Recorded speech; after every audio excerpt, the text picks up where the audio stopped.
அஸ்ஸலாமு அலைக்கும் வரஹ்மத்துல்லாஹி வபரகாத்துஹு.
إن الحمد لله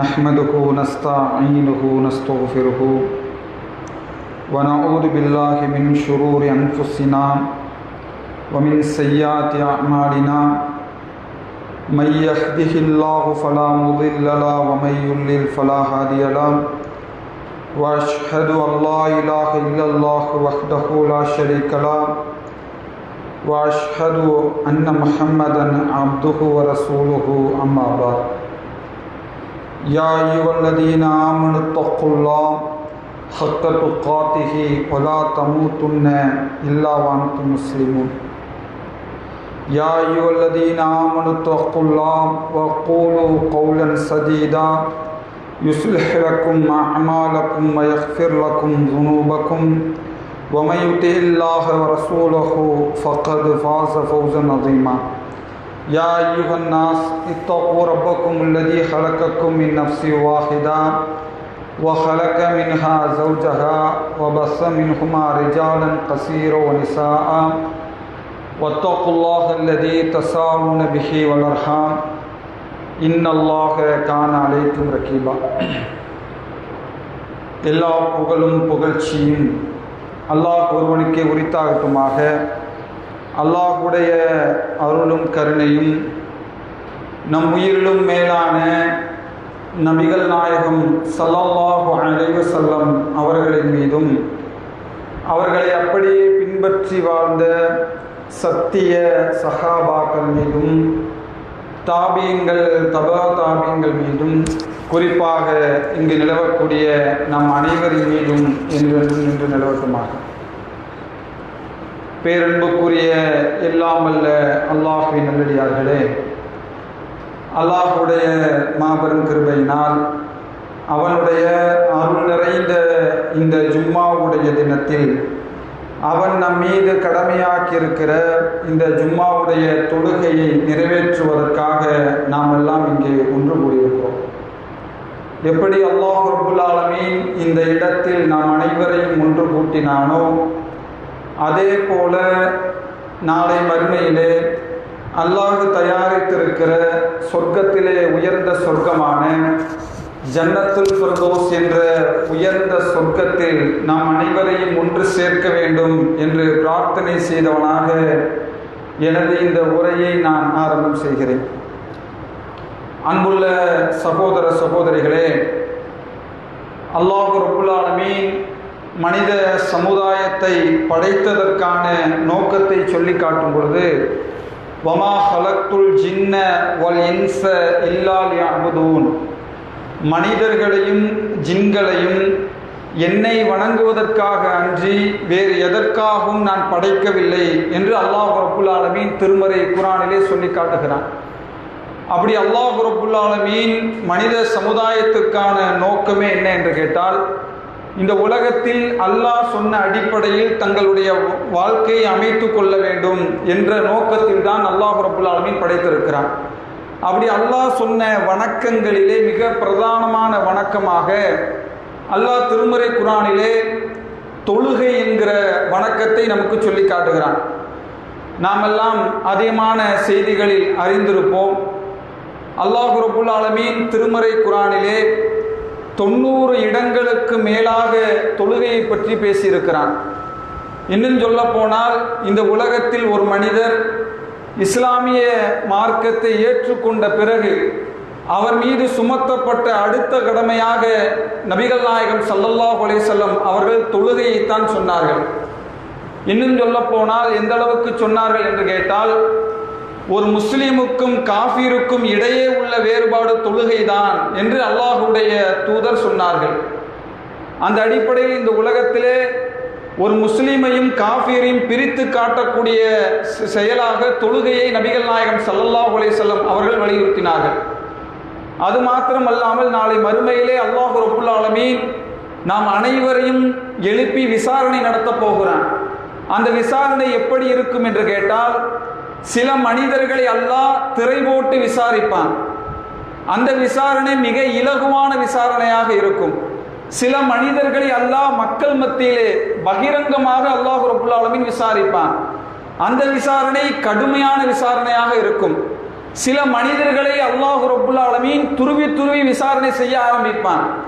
அந்த விசாரணை எப்படி இருக்கும் என்று கேட்டால், மிக கடுமையாக மிக கொடூரமான விசாரணையாக அந்த விசாரணை இருக்கும்.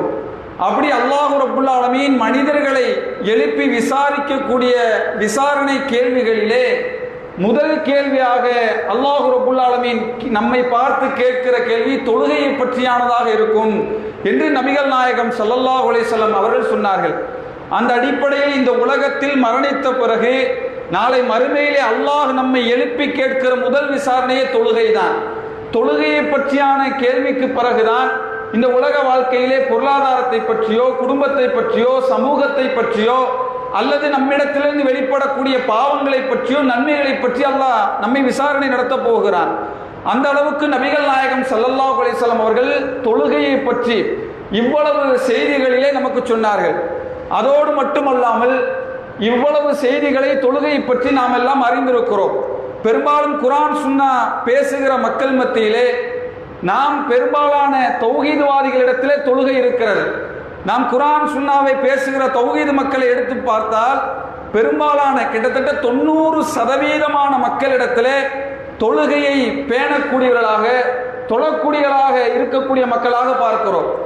அதே நேரத்தில் அந்த தொழுகை அவரிடத்தில் எப்படி இருக்கிறது என்று கேட்டால், ஒரு ஜமாத்தான தொழுகையாக, ஒரு பள்ளிவாசலில் ஒரு இமாமை பின்பற்றி அந்த தொழுகையை முடிக்கக்கூடிய மக்களாக தௌஹீத் மக்களிடத்திலே பார்க்கிறோமா என்று கேட்டால் 50%க்கும் குறைவான மக்களை நாம் சொல்லிவிடலாம். அப்ப 90% மக்கள் தொழுகையை நிறைவேற்றுகிறார்கள். அந்த 90% மக்களில் ஒரு இமாமுக்கு பின்னால் ஒரு பள்ளிவாசலில் இமாம் ஜமாத்தோடு ஐவேளை தொழக்கூடிய தௌஹீத்வாதிகளுடைய நிலைமை எடுத்து பார்த்தால் 50%க்கு குறைவுதான். பெரும்பாலான மக்கள் வீடுகளில் தொழுவார்கள், பெரும்பாலான மக்கள் கடைகளில் தொழுவார்கள், பெரும்பாலான மக்கள் தங்களுக்கு எப்படியாவது அந்த கடமையை நிறைவேற்ற வேண்டும் என்று கிடைத்த இடங்களில் எல்லாம் தொழக்கூடிய மக்களை பார்க்கிறோம். காரணம் என்ன என்று கேட்டால், ஜமாத்தை பற்றி நபிகள் நாயகம் ஸல்லல்லாஹு அலைஹி வஸல்லம் அவர்கள் எப்படி வலியுறுத்தினார்கள், ஜமாத்துடைய தொழுகை பற்றி என்னவெல்லாம் சொன்னார்கள் என்று புரியாததன் விளைவு, என்பதை நினைவுபடுத்தாதன் விளைவு, அதனுடைய அழுத்தத்தை புரியாததனுடைய விளைவின் காரணமாக இன்றைக்கு தௌஹீது பேசக்கூடிய 50% குறைவான மக்கள் தனித்தனியாக ஜமாத்தை நடத்துகிறார், தனித்தனியாக தொழுகை நடத்தக்கூடிய மக்களை பார்க்கிறோம். இன்னும் சொல்ல போனால் ஏன் இப்படியான தொழுகை வருகிறது என்று கேட்டால் அதற்கென்று ஒரு ஆய்வு. எப்படி ஆய்வு என்று கேட்டால், ஜமாத்துடைய தொழுகை கடமையா என்று நமக்குள்ளே ஒரு ஆய்வை நடத்தி அந்த ஆய்வினுடைய முடிவிலே ஒரு ஹதீஸை முன்னிறுத்தி ஒரு முடிவெடுப்போம். எப்படி? நபிகள் நாயகம் ஸல்லல்லாஹு அலைஹி வஸல்லம் அவர்கள் சொன்னார்கள், தனியாக தொழுவதை விட ஜமாத்தோடு சேர்ந்து தொழுவது 27 மடங்கு நன்மைகளை பெற்று தரும் என்று நபிகள் நாயகம் ஸல்லல்லாஹு அலைஹி வஸல்லம் அவர்கள் சொன்ன அந்த ஹதீஸை நாம் அடிப்படையாக வைத்து, நம்ம மற்ற ஹதீஸை பார்க்காம, மற்ற குர்ஆன் வசனங்களை கேட்காம, மற்ற அறிஞர்களுடைய ஃபத்வாக்களை, மார்க்க தீர்ப்புகளை கேட்காமல் நாம எப்படி முடிவெடுக்கிறோம் என்று கேட்டால், ஜமாத்தோட தொழுகிறது 27 மடங்கு சிறந்தது. அப்ப தனியா தொழுதா அந்த தொழுகை ஏற்றுக்கொள்ளப்படும், தனியா தொழுதா அந்த தொழுகைக்கு 1 மடங்கு, தனியா தொழுதா அந்த தொழுகை அல்லாஹ்வினால் ஏற்றுக்கொள்ளப்படும், ஜமாத்தோடு தொழுதா கூடுதலாக ஒரு 27 மடங்கு நன்மை கிடைக்கும் என்ற ஹதீஸை மையப்படுத்தித்தான் பெரும்பாலான தௌஹீத் சகோதரர்கள் ஜமாத்துக்கு என்று முக்கியத்துவம் கொடுக்காமல், ஜமாத் தொழுகையிலே பங்கெடுக்காமல், தொழுகையை பற்றி அவ்வளவு அலட்சியமாக இருக்கக்கூடிய காட்சிகளை எல்லாம் இன்றைக்கு சர்வ சாதாரணமாக கண்ணுக்கு முன்னால் பார்க்கிறோம். அன்புள்ள சகோதரர்களே, ஜமாத் தொழுகையை பொறுத்தவரை அது சுன்னத்தா கடமையா என்பதை நினைவுபடுத்துவதற்காக ஒரு சில செய்திகளை மட்டும் நான் இந்த இடத்திலே நினைவுபடுத்துகிறேன். நான் சொல்லக்கூடிய ஹதீஸுகளை மிக ஆழமாக, மிக அழுத்தமாக உங்களுடைய உள்ளத்திலே நீங்கள் சிந்தித்து பார்த்தால், ஜமாத்துடைய தொழுகை எவ்வளவு கடமையாக நபிகள் நாயகம் ஸல்லல்லாஹு அலைஹி வஸல்லம் அவர்கள் இந்த சமுதாயத்திலே வலியுறுத்தினார்கள் என்பதை இந்த செய்திகளின் மூலமாக நாம் அறிந்து கொள்ள முடியும். அன்புள்ள சகோதரர்களே, முதலாவது செய்தி, நபிகள் நாயகம் ஸல்லல்லாஹு அலைஹி வஸல்லம் அவர்கள் ஒரு தடவை இஷா தொழுகைக்காக பள்ளிவாசலுக்கு வருகிறார்கள். வந்து பார்த்தா பள்ளிவாசலில் சில மக்கள் இருக்கிறார்கள், சில மக்கள் இல்லை. அப்ப நபிகள் நாயகம் ஸல்லல்லாஹு அலைஹி வஸல்லம் அவர்கள் அந்த மக்களை பார்த்து சொன்னார்கள், என்னுடைய உயிர் யார் கைவசம் இருக்கிறதோ அந்த அல்லாஹ்வின் மீது ஆணையிட்டு நான் சொல்லுகிறேன், அந்த முஅத்தினை தொழுகைக்காக அழைப்பவரை பாங்கு சொல்லப்பட்டு அதற்கு பிறகு விறகுகளை எல்லாம் எடுத்து வந்து அந்த விறகுகளை எல்லாம் தீயை பற்ற வைத்துவிட்டு அந்த இமாமை ஜமாத்தாக நடத்த சொல்லி யாரெல்லாம் பள்ளிவாசலில் தொழுகைக்காக வந்து கலந்து கொள்ளவில்லையோ, என்னுடைய உள்ளம் நினைக்கிறது அந்த மக்களினுடைய வீட்டை இந்த விறகுகளை கொண்டு போய் எரித்து விட வேண்டும் என்று நான் நினைக்கிறேன் என்று நபிகள் நாயகம் ஸல்லல்லாஹு அலைஹி வஸல்லம் அவர்கள் சொன்னார்கள் என்ற இந்த ஹதீஸை புகாரி என்ற ஹதீஸ் நூலிலே பார்க்கிறோம். அப்ப சிந்தித்து பாருங்கள் அன்புள்ள சகோதரர்களே, எந்த பாவத்தையாவது அல்லாஹ்வுடைய தூதர் எத்தனையோ பாவத்தை சொன்னார்கள், புறம் பேசுறத சொன்னாங்க, அவதூறு பேசுறத சொன்னாங்க, விபச்சாரத்தை சொன்னாங்க. எந்த பாவத்தையாவது நபிகள் நாயகம் ஸல்லல்லாஹு அலைஹி வஸல்லம் அவர்கள் இவ்வளவு தூரம் கண்டித்த செய்தியாக உங்களால் பார்க்க முடியாது. இன்னும் சொல்ல போனால் நெருப்பு என்கிற தண்டனையை பொறுத்தவரை அல்லாஹ் மறுமை நாளில் தனக்கென்று அடியார்களை நரகத்தில் இருப்பவர்களைத்தான் நெருப்பையிலே அல்லாஹ் ரப்பல் ஆலமீன் அவர்களை வேதனைப்படுத்துவான். அது அல்லாஹ்வுக்குரியது நெருப்பு என்கிற ஆற்றல் என்று அல்லாஹ்வுடைய தூதர் சொன்ன அதே நேரத்திலே அல்லாஹ்வுடைய தூதர் நினைத்தார்கள், யாரெல்லாம் ஜமாத்துடைய தொழுகைக்கு பள்ளிவாசலுக்கு இமாம் நடத்தி கொண்டிருக்கும் பொழுது அதை சட்டை செய்யாமல் அலட்சியமாக அல்லது வீடுகளிலே தொழுது கொள்ளலாம் என்று யாரெல்லாம் நினைப்பார்களோ அவர்கள் வீட்டுக்குள்ளே இருக்கிற பொழுது அந்த வீட்டை நான் நெருப்பால் எரிக்க என்னுடைய மனம் நினைக்கிறது என்று சொன்னார்கள். சகோதரர்களை நான் கேட்கிறேன், ஜமாத்துடைய தொழுகை அல்லாஹ்வுடைய தூதர் இவ்வளவு வலியுறுத்தி அந்த வீட்டை நான் நெருப்பால் எரிக்கிறேன் என்று எச்சரிக்கை செய்தார்களே, அந்த நபிமொழிகள் நம்முடைய உள்ளத்திலே எவ்வளவு ஆழமாக பதிந்திருக்க வேண்டும்? அவ்வளவு ஆழத்தோடு பதிந்திருக்கிறதா?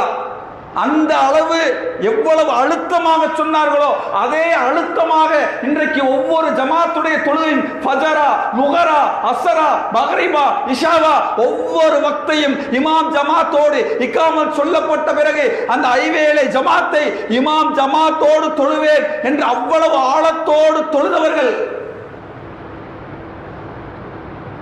சகோதரர்களை நான் கேட்கிறேன், எவ்வளவு வலியுறுத்தினார்கள் அல்லாஹ்வுடைய தூதர்.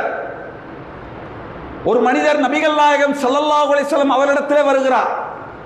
சகோதரர்களை அடுத்த செய்தி சிந்தித்து பாருங்கள். எப்படிப்பட்ட மனிதர் தெரியுமா?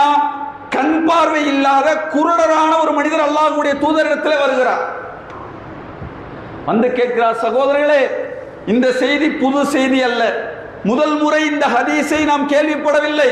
நான் சொல்ல போகிற இந்த ஹதீஸை எத்தனையோ இடங்களிலே கேள்விப்பட்டிருக்கிறோம், எத்தனையோ இடங்களிலே பேசியிருக்கிறோம், எத்தனையோ இடங்களிலே அறிந்திருக்கிறோம். ஆனால் எத்தனை இடங்கள் அறிந்திருந்தாலும் எந்த இடத்துக்கு முக்கியத்துவம் தர வேண்டுமோ அந்த ஜமாத்துடைய தொழுகைக்கு முக்கியத்துவம் தருகிறோமா என்பதை சிந்தியுங்கள். ஒரு குருடர் வந்து நபிகள் நாயகம் ஸல்லல்லாஹு அலைஹி வஸல்லம் அவரிடத்தில் கேட்கிறார், அல்லாஹ்வின் தூதரே, என்னால் பள்ளிவாசலுக்கு வர முடியவில்லை, பகல் நேரங்களில் கூட வந்து விடலாம், இரவு நேரம் ஆகிவிட்டால் என்னை அழைத்து வருவதற்கு ஆள் இல்லை. என கண் பார்வை தெரியாதவராக இருந்தால் தானாக நடந்து வர முடியாது, அவரை அழைத்து வருவதற்கு ஒரு ஆள் இருக்க வேண்டும். அந்த அடிப்படையிலே அந்த கண் பார்வை இழந்த குருடர் நபிகளாரிடத்திலே வந்து கேட்கிறார், அல்லாஹ்வுடைய தூதரே, நான் குருடராக இருக்கிறேன், என்னை பள்ளிக்கு அழைத்து வருவதற்கு ஆள் இல்லை, எனவே எனக்கு வீட்டில் தொழுவதற்கு அனுமதி கொடுங்கள். நபிகள் நாயகம் ஸல்லல்லாஹு அலைஹி வஸல்லம் அவர்கள் அனுமதி கொடுத்தார்கள். ஓகே, நீங்க வீட்டில் தொழுது கொள்ளலாம். அனுமதி கொடுத்த உடனே அந்த குருடர் திரும்ப செல்லுகிறார். சென்ற நேரத்தில் நபிகளார் மீண்டும் அந்த குருடரை அழைத்து கேட்கிறார்கள். அவர்களை அழைத்து நபிகள் நாயகம் ஸல்லல்லாஹு அலைஹி வஸல்லம் அவர்கள் கேட்டார்கள், பள்ளிவாசலிலே சொல்லப்படுகிற பாங்கின் ஓசை உங்கள் செவிகளுக்கு விழுகிறதா என்று கேட்டார்கள். அவர் சொல்லுகிறார், ஆம் அல்லாஹ்வுடைய தூதரே, விழுகிறது என்று சொன்ன பொழுது அந்த குருடருக்கு அல்லாஹ்வுடைய தூதர் சொன்னார்கள், அப்படி பாங்கின் ஓசை உங்கள் காதிலே விழுந்தால் கட்டாயமாக நீங்கள் ஜமாத்துக்கு வர வேண்டும் என்று சொன்னார்கள். நான் கேட்கிறேன் சகோதரர்களே, ஜமாத்துடைய தொழுகை, ஒவ்வொருடைய உள்ளத்திலும் ஜமாத்துடைய தொழுகைக்கான முக்கியத்துவம் எப்படி இருக்கிறது? சாதாரண சந்தர்ப்பங்களில் அல்ல. ஒரு குருடர் வந்து அல்லாஹ்வுடைய தூதரிடத்தில் ஜமாத்தை விடலாமா என்று கேட்டார்கள் என்று சொன்னால் அந்த சமுதாயத்திலே ஜமாத்தினுடைய தொழுகை நிலை எப்படியான சூழலிலே இருந்தது? அந்த சமுதாயத்திலே ஜமாத்துடைய தொழுகையை அந்த சகாபாக்கள் எப்படி பார்த்தார்கள்? ஒரு குருடர் வந்து நடக்க முடியாம, இன்றைக்கு நாம் ஒரு காய்ச்சல் வந்துருச்சு, தலைவலி வந்துருச்சு, சின்ன சின்ன வேலை வந்துருச்சுனாலும் ஜமாத்தை பற்றி சட்டை செய்ய மாட்டோம், அலட்சியமாக இருந்து விடுவோம். ஜமாத்துக்கு என்று நேரம் வந்தாலும் ஒரு இடத்துல பேச்சு கொடுக்க ஆரம்பித்து விட்டால் ஜமாத்தே முடிந்தாலும் என்று அவரிடத்தில் பேசிக் கொண்டிருப்போம். அன்புள்ள சகோதரர்களே, ஒரு குருடர் வந்து அல்லாஹ்வுடைய தூதரிடத்தில் கேட்டு பாங்கின் ஓசையை நீங்கள் செவியுற்றால் நீங்கள் ஜமாத்திலே கலந்து கொள்ள வேண்டும் என்று அந்த குருடருக்கு அல்லாஹ்வுடைய தூதர் சட்டம் சொன்னார்கள் என்று சொன்னார். இந்த சமுதாயத்திலே அல்லாஹ்வுடைய தூதர் ஜமாத்தாக நிறைவேற்றப்படக்கூடிய தொழுகைக்கு எவ்வளவு முக்கியத்துவம் அல்லாஹ்வுடைய தூதர் கொடுத்தார்கள்.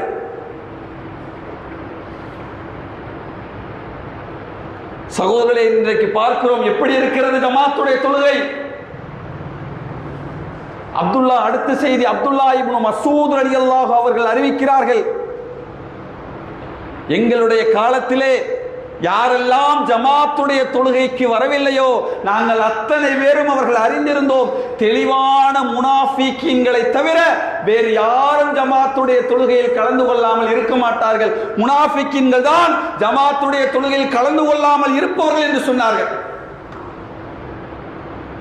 எங்களிலே நோயாளிகளாகவே இருந்தாலும் அல்லாஹ்வுடைய தூதர் நோயாளிகளுக்கு அனுமதி கொடுத்தார்கள். அப்போதும் அப்துல்லா இப்னு மஸ்ஊத் ரலியல்லாஹு அவர்கள் சொன்னார்கள், எங்களிலே நோயாளிகளே இருந்தாலும் எங்கே அந்த பட்டியலிலே முனாஃபிக்கினுடைய தன்மை நம்மிடத்திலே வந்து விடுமோ என்பதற்காக அவர்கள் நோயாளிகளேயாகவே இருந்தாலும் இரண்டு நபித்தோழர்களுக்கு மத்தியிலே அவர்கள் தரதரனை இழுத்து கொண்டு வந்து எங்களை ஜமாத்திலே கொண்டு போய் சேர்ப்பார்கள். எங்களுடைய காலத்தில் எல்லாம் யாரெல்லாம் அந்த இமாமை பின்தொடர்ந்து அந்த ஜமாத்துடைய தொழுகைக்கு வரவில்லையோ அவர்கள் முனாஃபிக்கீன்களாக நயவஞ்சர்களாக இருந்தார்கள் என்பதை பார்க்கிறோம். சகோதரர்களே, ஜமாத்துடைய தொழுகை இன்றைக்கு எத்தனையோ குழந்தை வளர்ப்பிலே பிள்ளைகளை வளர்க்கிறோம், ஜமாத்துடைய தொழுகையை பற்றி சொல்வதில்லை, ஜமாத்திலே தொழு என்று ஏவதவில்லை. ஏன் என்று கேட்டால் ஜமாத்திலே நமக்கு முழுமையான ஈடுபாடு இல்லை. எப்படி அந்த பிள்ளை சரியான பிள்ளையாக ஐவேளை பள்ளிவாசலோடு தொடர்புள்ள பிள்ளையாக இமாம் ஜமாத்துக்கு என்று ஒரு பேணுதலான பிள்ளையாக இந்த உலகத்திலே எப்படி மாறும்?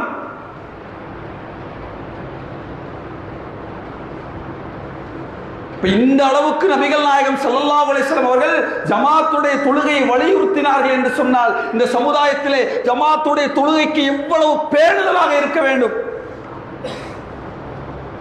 அன்புள்ள சகோதரர்களை, அடுத்த செய்தி உஸ்மான் ரலியல்லாஹு அன்ஹு அவர்கள் காலத்திலே நமக்கு தெரியும், ஹவாரிஜிகள் போன்ற சிந்தனைக்காரர்களால் ஈராக், எகிப்து போன்ற நாடுகளிலிருந்து உஸ்மான் ரலியல்லாஹு அன்ஹு அவர்களை கலீஃபாவாக இருந்த நேரத்திலே அவர்கள் வீட்டுக்குள்ளே சிறை வைக்கிறார்கள். அந்த இடத்திலே ஒரு நபித்தோழர் வருகிறார். வந்து உஸ்மான் ரலியல்லாஹு அவரிடத்தில் கேட்கிறார்.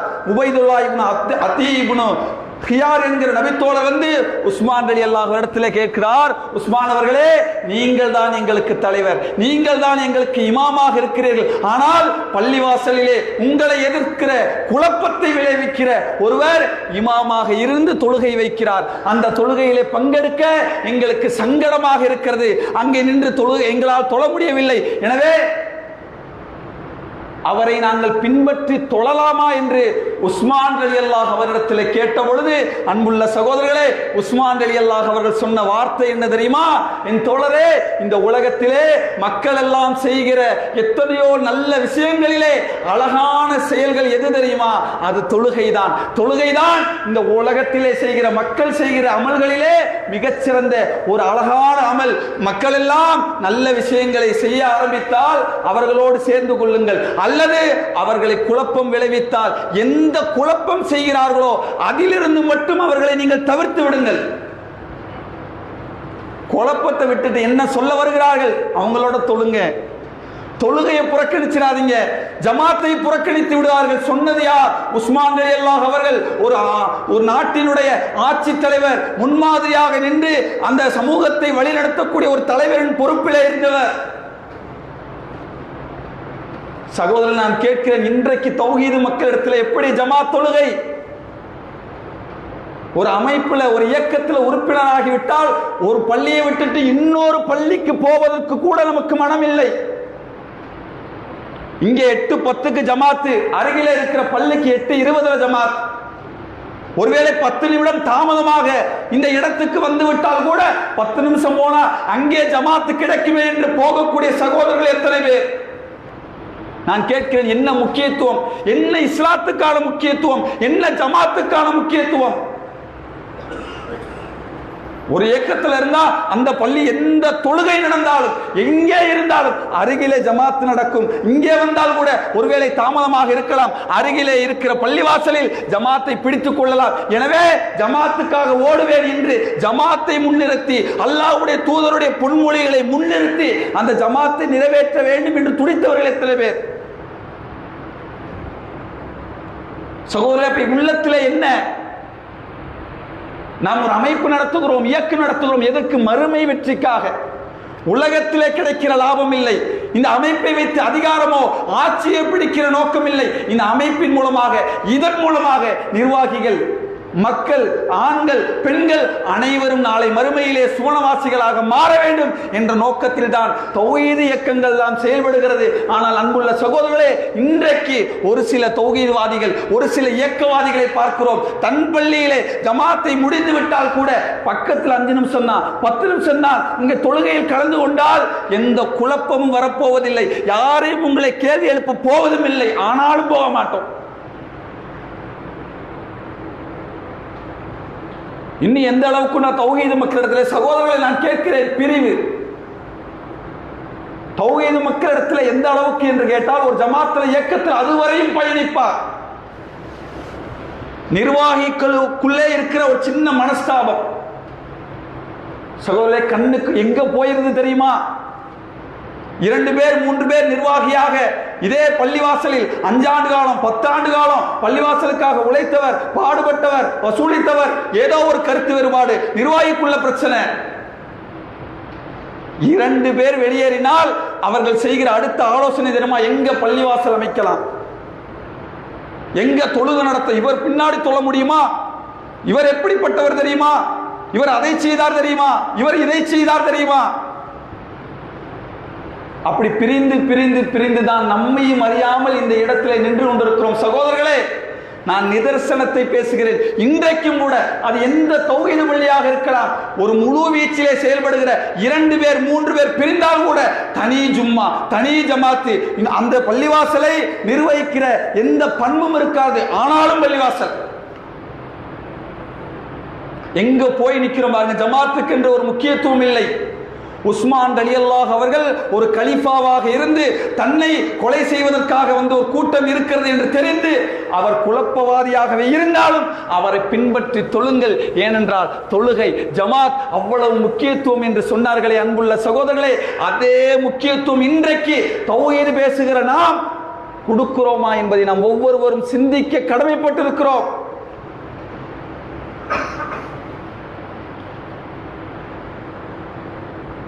ஜமாத்தான தொழுகை சகோதரர்களே, இவ்வளவு சிறப்புகளை ஏன் சொன்னார்கள் தெரியுமா? தனியாக தொழுவதை விட ஜமாத்தாக தொழுவது 27 மடங்கு சிறந்தது என்று சொன்னார்கள். காரணம் என்ன? அந்த சிறப்பை அறிந்தாவது ஜமாத்திலே வந்து கலந்து கொள்ள வேண்டும் என்பதற்காக. தனியாக தொழுவதற்கு அனுமதி அல்லது, பாங்கு சொல்லப்பட்டு கடைகளிலே தொழுவதற்கு அனுமதி அல்ல, பாங்கு சொல்லப்பட்டு வீடுகளிலே தொழுவதற்கு அனுமதி அல்லாது. அந்த ஹதீஸ் அதுக்கு பொருந்தவே பொருந்தாத செய்தி. நீங்க எந்த மார்க்க அறிஞரிடத்திலே ஃபத்வா கேளுங்க. அதனால்தான் நபிகள் நாயகம் ஸல்லல்லாஹு அலைஹி வஸல்லம் அவர்கள் ஜமாத்தை நோக்கி வரக்கூடிய எத்தனையோ செய்திகளுக்கு எவ்வளவோ நன்மைகளை நபிகள் நாயகம் ஸல்லல்லாஹு அலைஹி வஸல்லம் அவர்கள் சொன்னார்கள். அன்புள்ள சகோதரர்களே, பாங்கிலிருந்து ஆரம்பித்தார்கள். யார் ஒருவர் அதான் சொல்லப்படும் பொழுது முஅத்தின் சொன்ன அதே வார்த்தையை சொல்லி அல்லாஹும்ம ரப்ப ஹாதிகி என்ற துஆவை யார் ஓதுவாரோ நாளை மறுமை நாளில் என்னுடைய பரிந்துரை கிடைக்கும் என்று அல்லாஹ்வுடைய தூதர் சொன்னார்கள். சகோதரர், எங்கே கிடைக்கும்? வீடுகளில் கிடைக்குமா? கடையில் கிடைக்குமா? வீடுகளில் பாங்கு சொல்ல முடியுமா? கடைகளில் பாங்கு சொல்ல முடியுமா? பள்ளிவாசலில் ஒலிக்கிற பாங்குக்கு அந்த அழைப்பை ஏற்று அந்த அழைப்புக்கு பதில் சொல்லி யார் பள்ளிவாசலுக்கு வர வேண்டும் என்று நினைப்பார்களோ அவர்களுக்காக அல்லாஹ்வுடைய பரிந்துரை இருக்கிறது. நபிகள் நாயகம் ஸல்லல்லாஹு அலைஹி வஸல்லம் அவர்கள் நான் அவருக்காக பரிந்துரைப்பேன் என்று சொன்னார்கள். அடுத்து சொன்னார்கள், யார் அந்த பள்ளிவாசலுக்காக நடந்து வருவார்களோ, வீட்டிலே ஒளி செய்து விட்டு அன்புள்ள சகோதரர்களே, அவர்கள் நடந்து வருகிற ஒவ்வொரு எட்டுக்கும் அல்லாஹ் அவர்களுக்கான நன்மைகளை எழுதுகிறான், அவர்களுடைய பாவங்களை மன்னிக்கிறான் என்று சொன்னார்கள். சகோதரர்களை, பள்ளிவாசலோடு இருக்கிற தொடர்பு என்ன தெரியுமா? அதனால் தான் ஒரு கிராமவாசி மதீனாவின் மிக நீண்ட தூரத்தில் இருந்து நடந்து வருவார். அவரை பார்த்த சகாபாக்கள் அவர் மீது இரக்கப்பட்டார்கள், பரிதாபப்பட்டார்கள். அவர்களிடத்தில் கேட்டார்கள், தோழரே, 5 வக்துக்கு வந்துருவார், ஃபஜருக்கு வர்றாரு, லுகருக்கு, அசருக்கு, மகரிபுக்கு, இசாவுக்கு. அவரிடத்தில் கேட்டார்கள், நீங்கள் வருவதற்கு ஏதேனும் ஒரு வாகனத்தை வைத்துக் கொள்ள கூடாதா? அவர் சொன்னார், மதீனாவின் பள்ளிவாசலின் அருகில் அல்ல, நபிகள் நாயகம் ஸல்லல்லாஹு அலைஹி வஸல்லம் அவருடைய வீட்டின் அருகில் கூட என்னுடைய வீடு இருப்பதை நான் விரும்பவில்லை என்று சொன்னார்கள். சொன்ன உடனே சகாபாக்களுக்கு ஆச்சரியம், இவர் முனாஃபிக்கனாக இருப்பாரோ, எப்படி ஒரு வார்த்தையை பேசுகிறார்? அல்லாஹ்வுடைய தூதரிடத்திலே போனார்கள். போய் சொன்னார்கள், அல்லாஹ்வின் தூதரே, இவர் உங்கள் வீட்டின் வாசலில் அருகில் இருப்பதை கூட விரும்பவில்லை என்கிறார் என்று அவரை பற்றி சொன்னார்கள். அவரை அழைத்து அல்லாஹ்வுடைய தூதர் கேட்டார்கள், ஏன் இப்படி சொன்னீர்கள்? அதற்கு அந்த நபித்தோழர் சொன்னார், அல்லாஹ்வின் தூதரே, நீங்கள் சொன்னீர்களே பள்ளிவாசலிலே நடந்து வருவதற்காக ஒவ்வொரு எட்டுக்கும் அல்லாஹ் நன்மையை தருவதாக சொன்னீர்களே, ஒவ்வொரு பாவங்களையும் அல்லாஹ் மன்னிப்பதாக சொன்னீர்களே, அந்த காரணத்தினால் தான் நான் நீண்ட தூரத்திலிருந்து நடந்து வர விரும்புகிறேன் என்று சொன்னார்கள். சகோதரர்களே, நான் கேட்கிறேன், ஜமாத்தான தொழுகைக்கு ஒரு நீண்ட தூரத்திலிருந்து அதை எதிர்பார்த்து நடந்து வந்து அந்த தொழுகையை நிறைவேற்றுவதற்கு, அதனுடைய பாவங்களை அல்லாஹ் மன்னிப்பதற்கு, அவரை சுவனவாசியாக ஆக்குவதற்கு அந்த ஜமாத்தை கணக்கு வைத்துத்தான் அல்லாஹ் இவ்வளவு நன்மைகளை சொல்லுகிறான் என்று சொன்னால், எவ்வளவு நபிகள் நாயகம் ஸல்லல்லாஹு அலைஹி வஸல்லம் அவர்கள் இந்த ஜமாத்துடைய தொழுகையை வலியுறுத்தினார்கள்.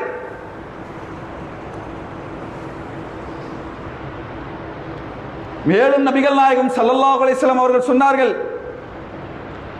எந்த அளவுக்கு சொன்னார்கள் என்று கேட்டால், ஒரு தடவை இசா தொழுகைக்காக அல்லாஹ்வுடைய தூதர் தாமதமாக வருகிறார்கள். சில மக்கள் தொழுதுவிட்டு தூங்கி விடுகிறார்கள். சில மக்கள் அல்லாஹ்வுடைய தூதர் அந்த இஷா தொழுகைக்காக வருவார்கள், அவர்களோடு சிறந்து தொழ வேண்டும் என்பதற்காக காத்து கொண்டிருக்கிறார்கள். அந்த நேரத்திலே நபிகள் நாயகம் ஸல்லல்லாஹு அலைஹி வஸல்லம் அவர்கள் வருகிறார்கள். வந்து அந்த இஷா தொழுகையை நடத்துகிறார்கள். தொழுகை முடித்துவிட்டு நபி தோழர்களை பார்த்து சொன்னார்கள், சில பேர் வந்தார்கள், தொழுதார்கள், உறங்கிவிட்டார்கள். ஆனால் நீங்கள் காத்து கொண்டிருந்தீர்களே, இந்த தொழுகைக்காக காத்து கொண்டிருந்த காலமெல்லாம் நீங்கள் தொழுதலாகவே கணக்கிடப்பட்டீர்கள். சகோதரர்களை, தொழுகைக்காக காத்திருந்தால், நீங்கள் தொழுதால் அல்லாஹ் என்ன நன்மைகளை என்ன கூலிகளை எழுதுவானோ. இதோ பாங்கு சொல்லிவிட்டார்கள், பள்ளிவாசலுக்கு செல்கிறேன், பாங்குக்கும் இக்காமத்துக்கும் இடையிலே 10 நிமிஷம் இருக்கு, 5 நிமிடம் இருக்கிறது என்று அந்த தொழுகைக்காக எதிர்பார்த்து நீங்கள் காத்திருந்தால், அல்லாஹ்வுடைய தூதர் சொன்னார்கள், அந்த 10 நிமிடமும் அந்த 5 நிமிடமும் நீங்கள் தொழுததாகவே அல்லாஹ் தன்னுடைய கணக்கிலே வரவு வைப்பான் என்று அல்லாஹ்வுடைய தூதர் சொன்னார்கள் என்று சொன்னால், அன்புள்ள சகோதரர்களே, சிறப்பு மட்டுமல்ல, அதற்குள்ளே ஜமாத்தின் அவசியத்தை அல்லாஹ்வுடைய தூதர் விளக்கினார்கள்.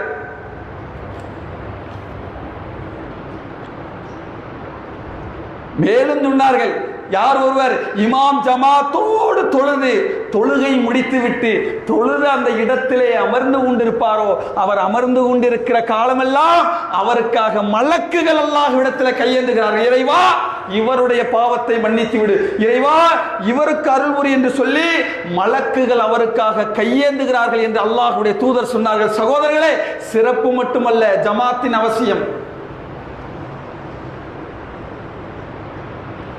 நபிகள் நாயகம் ஒவ்வொரு தொழுகைக்கும் சொன்னார்கள், நீங்கள் லுகருடைய நன்மைகளை அறிந்து கொண்டால், அன்புள்ள சகோதரர்களே, அல்லாஹ்வுடைய தூதர் சொன்னார்கள், நீங்கள் விரைவாக பள்ளிவாசலுக்கு ஓடி வந்திருப்பீர்கள் என்று சொன்னார்கள்.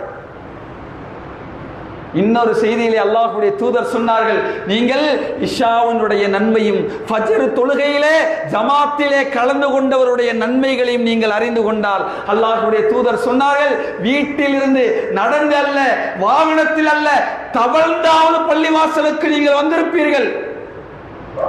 சிறப்பு அல்ல சகோதரர்களே, ஜமாத்தின் முக்கியத்துவம். யார் இசாவை இமாம் ஜமாத்தோடு தொழுகிறாரோ பாதி இரவு நின்று வணங்கியவர். யார் ஃபஜ்ரை ஜமாத்தோடு தொழுகிறார்களோ முழு இரவு நன்மை நின்று வணங்கியவர். சகோதரர்களே, சிறப்பு மட்டுமல்ல, ஜமாத்தின் முக்கியத்துவம். யார் ஃபஜ்ருடைய தொழுகையை இமாம் ஜமாத்தோடு தொழுகிறார்கள் சகோதரர்களே, அவர் அன்றைய நாள் முழுக்க அல்லாஹ்வின் பாதுகாப்பில் இருக்கிறார் என்று சொன்னார்கள். சிறப்பு மட்டுமல்ல, ஜமாத்தின் முக்கியத்துவம். யார் ஒருவர் பாங்கு சொல்லுகிற நன்மையும் இக்காமத்து சொல்லுகிற நன்மையும் நீங்கள் ஒருவரை ஒருவர் அறிந்து கொண்டால், உங்களிடையே யாரும் அதை விட்டு கொடுக்க மாட்டீர்கள், சீட்டு குலுக்கி போடுகிற ஒரு நிலைமை ஏற்படும் என்று சொன்னார்கள். சகோதரர்களே, சிறப்பு அல்ல, ஜமாத்தின் முக்கியத்துவம்.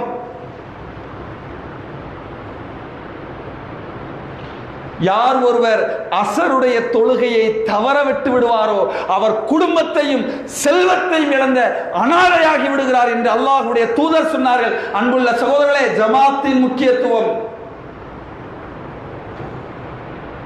எனவே அன்புள்ள சகோதரர்களே, ஜமாத் தொழுகை என்பது இந்த இஸ்லாமிய சமுதாயத்திலே வலியுறுத்தப்பட்ட கடமை.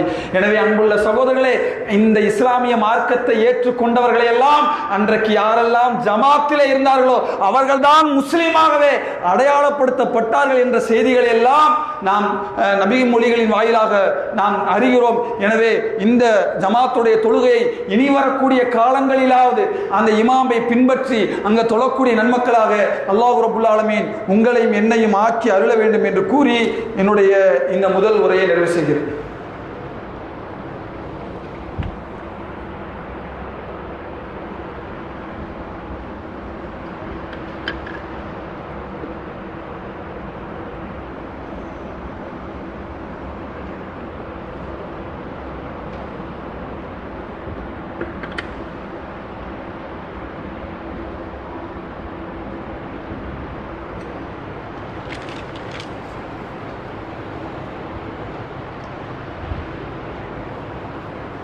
அன்புள்ள சகோதர சகோதரிகளே, ஜமாத் தொழுகையின் முக்கியத்துவம் சிறப்புகளும் என்ற தலைப்பின் கீழ் இந்த இஸ்லாமிய சமுதாயத்தில் நபிகள் நாயகம் ஸல்லல்லாஹு அலைஹி வஸல்லம் அவர்கள் எவ்வளவு வலியுறுத்தப்பட்ட கடமையாக ஜமாத்துடைய தொழுகையை சொன்னார்கள் என்ற செய்திகளை பார்த்தோம். அதே நேரத்தில் இஸ்லாமிய மார்க்கம் பொதுவாக எல்லா மனிதர்களுக்கும் சட்டம் சொல்லுகிற மார்க்கமாக இருப்பதால் சில விதிவிலக்குகளை நபிகள் நாயகம் ஸல்லல்லாஹு அலைஹி வஸல்லம் அவர்கள் சொன்னார்கள். என்ன விதிவிலக்கு என்றால், யாரெல்லாம் ஜமாத்துடைய தொழுகையிலிருந்து விதிவிலக்கு பெறலாம், அனுமதி பெறலாம் என்ற சில சட்டங்களை அல்லாஹ்வுடைய தூதர் சொல்லும் பொழுது, கடுமையான புயல் காற்று மழை போன்ற காரணங்களால் ஜமாத்தை விடுவதற்கு அனுமதி என்று அல்லாஹ்வுடைய தூதர் சொன்னார்கள். நன்றாக மழை பெய்கிறது, கடுமையான காற்றடிக்கிறது, அந்த நேரத்திலே பள்ளிவாசலுக்குத்தான் தொழுகைக்காக வர வேண்டும் என்று அல்லாஹ்வுடைய தூதர் அப்படி இந்த மார்க்கத்திலே வலியுறுத்தவில்லை. அப்படி ஒரு சூழல் நிறைந்தால் நீ என்ன செய்யலாம், வீடுகளிலே தொழுது கொள்ளலாம் என்று அல்லாஹ்வுடைய தூதர் சொன்னார்கள். அதே போல கடுமையான நோயாளிகள், நோயால் பள்ளிவாசலுக்கு வர முடியாது என்ற நிலை இருந்தால் அந்த நிலையிலே நபிகள் நாயகம் ஸல்லல்லாஹு அலைஹி வஸல்லம் அவர்கள் அனுமதி கொடுத்தார்கள். அதே போல மனநலம் பாதிக்கப்பட்டவர்கள், மக்கள் மத்தியிலே மனநலம் பாதிக்கப்பட்டவராக இருந்தால் அவர்களுக்கும் என்ன செஞ்சாங்க, நபிகள் நாயகம் ஸல்லல்லாஹு அலைஹி வஸல்லம் அவர்கள் விதிவிலக்கு அளித்தார்கள். இதை தாண்டி எந்த ஒரு முஸ்லிமுக்கும் நபிகள் நாயகம் ஸல்லல்லாஹு அலைஹி வஸல்லம் அவர்கள் ஜமாத்துடைய தொழுகையை தாமதப்படுத்துவதற்கோ புறக்கணிப்பதற்கோ வராமல் வீடுகளிலே தொழுவதற்கோ எந்த ஒரு நபி மொழிகளையும் உங்களால் பார்க்க முடியும். இன்னும் சொல்ல போனால் குர்ஆனிலே அல்லாஹ் சொல்லும் பொழுது, நீங்கள் ருக்கு செய்வோரோடு சேர்ந்து ருக்கு செய்யுங்கள் என்று அல்லாஹ் சொல்லுகிறான். எப்படி ஜமாத்தோடு ருக்கு செய்வார்களே, தொழுகையை பற்றி அல்லாஹ் வலியுறுத்தும் பொழுது ஜமாத்துடைய தொழுகையைத்தான் என்ன செய்கிறான் அல்லாஹ் ரப்புல் ஆலமீன் திருமறை குர்ஆனிலே வலியுறுத்தக்கூடிய காட்சிகளை பார்க்கிறோம். இன்னும் சொல்ல போனால் நபிகள் நாயகம் ஸல்லல்லாஹு அலைஹி வஸல்லம் அவர்கள் இந்த உலகத்தை விட்டு பிரிகிற நேரத்திலே இந்த சமுதாயத்தை பார்த்து கடைசியாக திருப்தி அடைந்த செய்தி என்ன தெரியுமா சகோதரர்களே? தொழுகைதான். நபிகள் நாயகம் ஸல்லல்லாஹு அலைஹி வஸல்லம் அவர்கள் மரணிக்க போகிறார்கள். மரணிக்கிற போகிற நேரத்திலே தன் திரையை விலக்கி பார்க்கிறார்கள். அல்லாஹ்வுடைய தூதர் சொல்லிட்டு மனைவி இடத்துல கேட்கிறார்கள், என் சமுதாயம் தொழுது விட்டார்களா, என் சமுதாயம் தொழுது விட்டார்களா? திரையை அல்லாஹ்வுடைய தூதரே, உங்களுக்காகத்தான் காத்திருக்கிறார்கள். எழுகிறார்கள், மீண்டும் மயக்கம் அடைகிறார்கள், எழுகிறார்கள், மீண்டும் மயக்கம் அடைகிறார்கள். இறுதியாக அல்லாஹ்வுடைய தூதர் சொன்னார்கள், அபூபக்கர் சித்திக் ரலியல்லாஹு அன்ஹு அவர்களை தொலை வைக்க சொல்லுங்கள் என்று சொன்னார்கள்.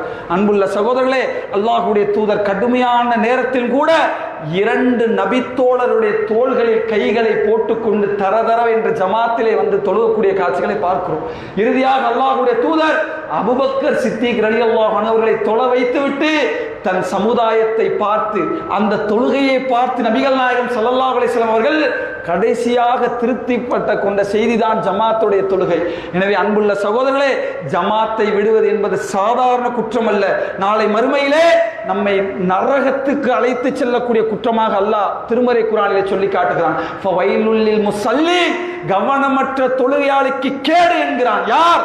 ஜமாத்துக்கு வராமல் வீடுகளிலே தொழுபவர்கள், ஜமாத்துக்கு வருவார்கள் பேணுதலே இல்லாமல் இருப்பவர்கள் என்ற அந்த வசனத்துக்கு எத்தனையோ இஸ்லாமிய அறிஞர்கள் விளக்கம் எழுதினார்கள் என்பதை இன்றைக்கு சர்வ சாதாரணமாக பார்க்கிறோம். எனவே அன்புள்ள சகோதரர்களே, இஸ்லாமிய சமுதாயத்தில் தொழுகை வலியுறுத்தப்பட்டதெல்லாம் ஜமாத்துடைய தொழுகைத்தான் அல்லாஹ்வுடைய தூதர் வலியுறுத்தினார்கள் என்பதை பார்க்கிறோம். எனவே அதையெல்லாம் உணர்ந்து வரக்கூடிய காலங்கள் எப்படி ஜும்மாவுக்காக இவ்வளவு மக்கள் ஜமாத்தோடு தொழ வேண்டும் என்பதற்காக வருகிறோமோ, ஒவ்வொரு வக்திலும் அல்லாஹ்வுடைய தூதர் அதை வலியுறுத்தினார்கள். அசர்ல சொன்னாங்க, மகரிப்ல சொன்னாங்க, இசாவுல சொன்னாங்க, ஃபஜர்ல சொன்னாங்க.